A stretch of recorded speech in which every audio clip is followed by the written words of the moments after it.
Hello mga beshi, kumusta? For today's video, tara, samahan niyo ako at pupuntahan natin ang isa sa mga milagrosong birhen dito sa Bataan.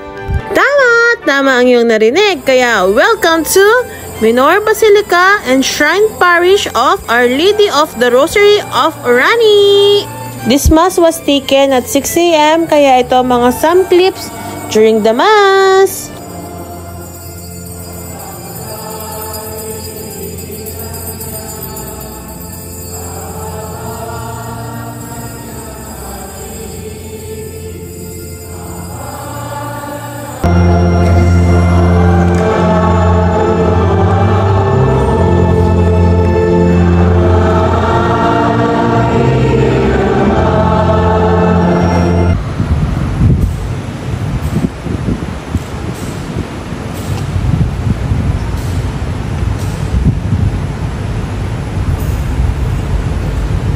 Noong panahon yun, may nagdala ng mga bata kay Jesus upang bilhin para pinasa ng ito ang kanyang kapatid.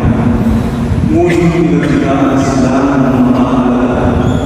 Nagalit si Jesus na makita ito at sinabi sa kanila, "Pabayaan mo lumapit sa akin ng mga bata."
iyo ay ang pagmamahal.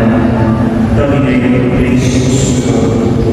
Inilalagay namin sa iyong pagdating at aming pinakakawala sa iyo, aming pamilya at ako sa iyo. Kami kailangan na sa dulo ng aming buhay, kami makasakit sa lahat at magpapakit sa walang pagpapakita at kaya sa Pilipinas. Amen. Birthday of Rosa sa Pagkatapos ng misa at panalangin sa Birhen Milagrosa ng Orani, naganap ang paglalambong. Ang paglalambong ay isang ritual na nagaganap sa Orani, Bataan pagkatapos ng misa.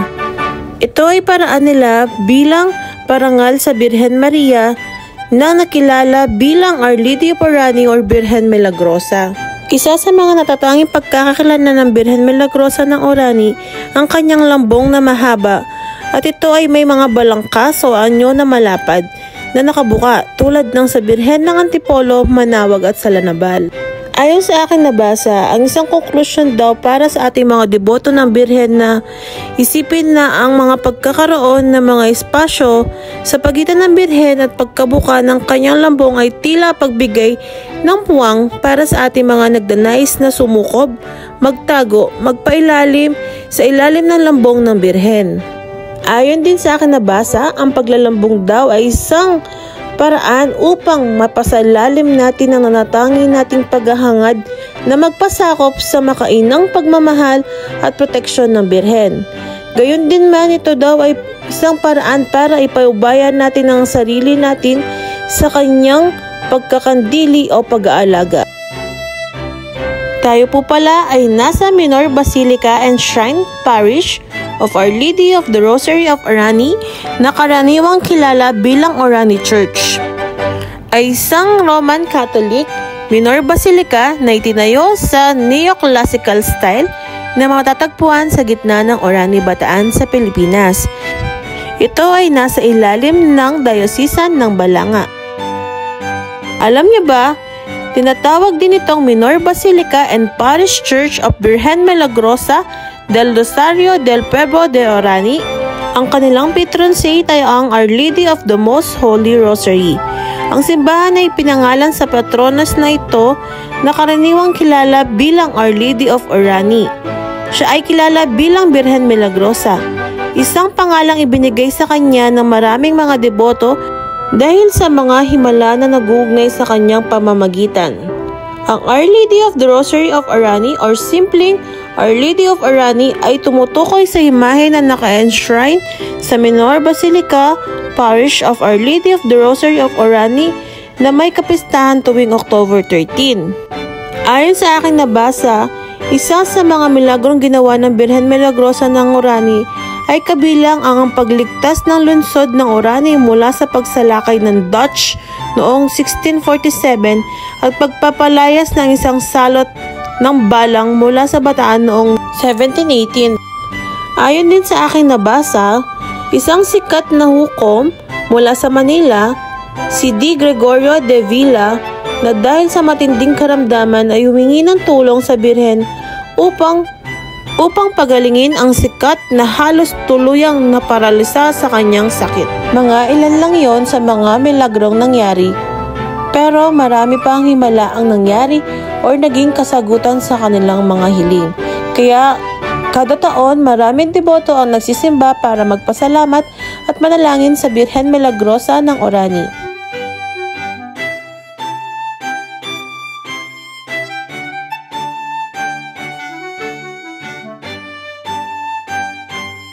Alam nyo ba, kami din, kada taon ay nagpupunta sa simbahan ng Orani para magpasalamat at magsimba at magdasal.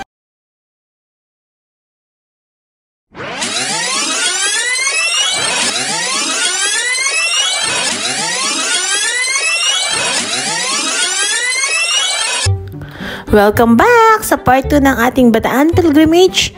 Hello mga beshi, kumusta? For today's video, tara, samahan nyo kami at pupunta tayo sa isang simbahan malapit dito sa Minor Basilica and Shrine Parish of Our Lady of Rosary of Onaring.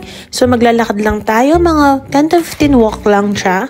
Then after nun, madadaanan nyo itong tulay at anong sign na malapit na kayo kasi pagkatapos ng tulay, pagbaba nyo lang dyan sa side ay nasa simbahan na tayo ng Nuestra Señora del Rosario of Silais Church o mas kilala sa Our Lady of the Rosary of Silais.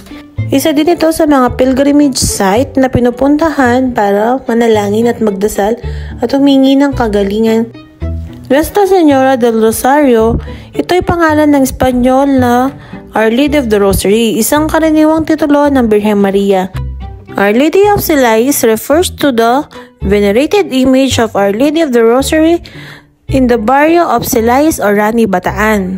Ang araw ng kapistahan nila dito ay pinagdiriwang kada Oktubre ng 13. Alam niyo ba, ayon sa akin nabasa, noong 1965, nagpasya ang isang lokal na opisyal na mayoralgo na koronahan ng imahe gamit ang relika noong 1959 at magpatayo ng isang kapilya sa Silais upang paglagyan ito na sinasabing original na imahe.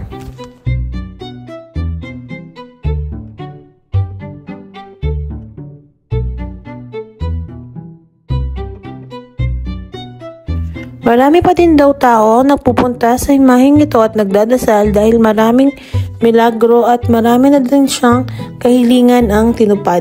Alam niyo ba, ayon sa akin nabasa, ang ganitong parangal o pagsamba sa mahal na birhen ay umani ng iba't ibang pagbatikot. Gayunman, walang sinumang Katoliko ang magsasabi na ang debosyon, panalangin at paghalik sa mga rebulto at imahe sa ating inang simbahan ay isang uri ng pagsamba.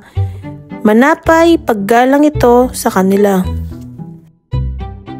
So hanggang dito na lang. Thanks for watching. Keep safe. Bye!